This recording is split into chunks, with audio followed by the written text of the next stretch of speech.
今回は8日間の日程で初めて訪れたトルコのさまざまな表情を何回かのシリーズにしてお届けしたいと思っています。シリーズ1回目は長旅の末にイスタンブール空港への到着からそのままブルサという町へ向かい観光するレポートです。私なりに体感した初めてのトルコの旅を続けていきたいと思いますので、お付き合いいただければ嬉しいです。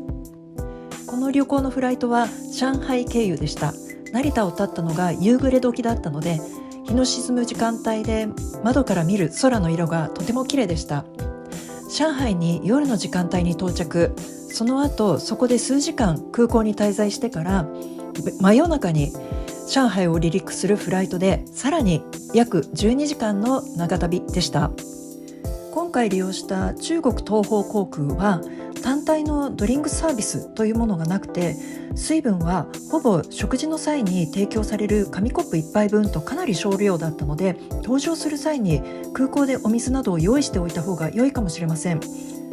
食後に機内が暗くなる時間帯にもお水の提供がお盆に乗せてきましたが、目をつぶっていたら気づかないかもしれません。ちなみに現地ではイスタンブルとの発音ですが、日本式にイスタンブールと言いますね。イスタンブール空港に到着すると一気に人の雰囲気でトルコに来たなと実感します。トルコはイスラム教のほかギリシャ正教やユダヤ教などさまざまな宗派の方が共存していて、それが人々を見ても実感します。到着したのは現地時間の朝でした。そのままバスに揺られて約200キロの大移動をします。あいにく飛行機が着陸した時から土砂降りで、バスでの移動中も窓から何も見えないほどの雨の時もありました。途中いわゆるパーキングエリアで小休憩がありましたが、どこのパーキングエリアでもチョコレート系のお菓子が豊富に売られているのも印象的でした。私はピスタチオ入りのチョコレートを購入してバスで食べましたが、かなり美味しかったです。そして街にはたくさんの猫や犬がいたのもとっても印象的でした。さて、到着した場所はブルサという町です。ここは14世紀のオスマントルコ時代の最初の首都です。ブルサに到着する頃にはラッキーなことにほとんど雨が止んでいて、傘なしで歩けました。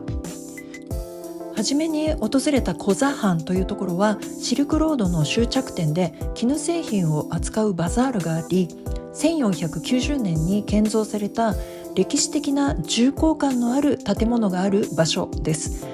バザールの前にある広場では人々がくつろいでいて、屋台の食べ物もなんだか美味しそうに見えました。実際に購入しなくてもこのエリアを散策するだけでもとても面白いです。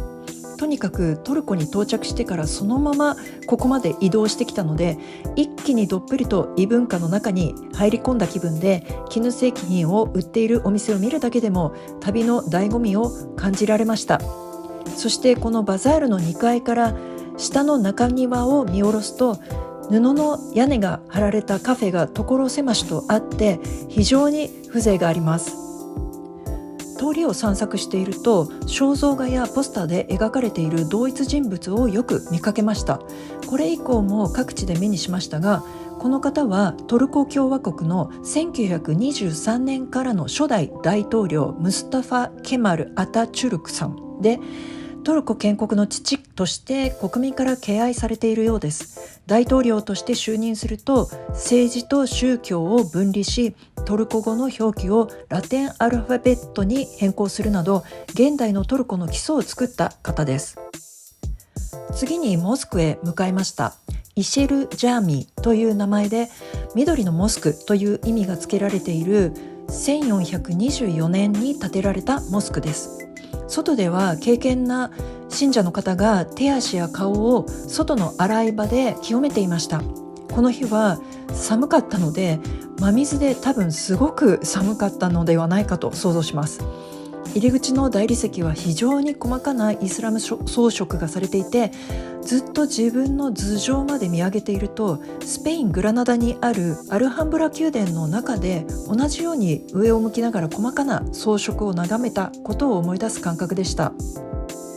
内装は緑のモスクと言われる通り、緑や青の美しいオスマン帝国時代のイズニックタイルが目を引きます。偶像を飾らないというイスラム教の教えのもと、その分幾何学的な緻密なタイルの模様と装飾的なアラビア文字のカリグラフィーが美しく飾られていました。メッカの方角の正面の装飾は本当に細かなタイルの配置で、思わずずっと見上げ続けてしまうほどです。その他の装飾も青いタイルの色の美しさと精密なデザインで、そういった装飾で覆われた屋内を360度自分が回って見回すのが本当に圧巻でした。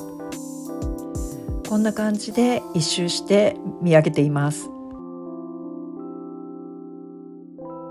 中では熱心に祈りを捧げている方もいらして、ここが今でも信者にとって大切な祈りの場であることがよくわかります。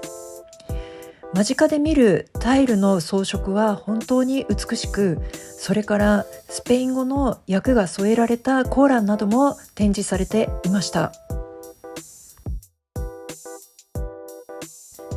モスクを出て歩いてすぐのところにもう一つの建物、イシェルトゥルベを訪ねます。ターコイズブルーのタイルで覆われた建物そのものが非常に美しい霊廟です。オスマン帝国第5代スルタンメフメット1世が眠っているところです。ここは見事に青く美しいタイルが周囲を張り巡らしていて、棺の周りの壁の装飾も圧巻でした。この中でも見学に来ている私たちは中をぐるっと一回りしながら見て歩いただけですが、信者の方の中には手が届く範囲内で棺に直接自分の手を当てて熱心に祈っている姿が印象的でした。日本の感覚だと観光客でも信者でも手を触れてはいけないという決まりになるかと思いますが、そのあたりの緩さがお国柄なのかなとも感じました。外壁のターコイズブルーの色も周辺に映えていて、本当に綺麗な建物だと思いました。それから少し遅めのお昼時で、そこからすぐのレストランに向かいました。窓からブルサの街が、綺麗に見えます。このレストランでトルコに到着後初めての食事だったのですが、スープがお豆のポタージュで、この後の、食事でもスープにはお豆がたくさん使われていて、個人的には大好きでした。そしてザクロのジュースも感動レベルでした。とても濃厚で酸味もしっかりあり、成田出発以降強行スケジュールの中では疲れた体にとても良さそうなジュースです。メインはこちらの地方の名物のイスケンデルケバブで、トマトベースのソースがかかったケバブのお肉の下には薄いパンのようなものが敷いてあって、それを一緒に切って食べるものです。そこにヨーグルトも添えてあります。デザートのプリンが昔ながらのおばあちゃんの手作りプリンのような感じで、これも非常に美味しくいただきました。お店を出る前にはご厚意で実際にケバブを焼いているところに案内されましたが、想像以上に火が顔を照らして熱くて、調理の方は本当に大変だと思いました。そこからバスに乗車するのにしばらく道を歩いて、周囲のお店のトルコらしい雰囲気を楽しみながらの散策でした。この後はバスで翌日のための経由地のエスキシェヒルという地域のホテルでこの日は宿泊しましたが、ここでの夕食もミント風味のヨーグルトベースのスープやコンデンスミルク系のもっちりしたデザートなど、初日のトルコ料理を楽しんで、とても長い一日が終わりました。まだまだ滞在期は続きますので、どうぞお楽しみに。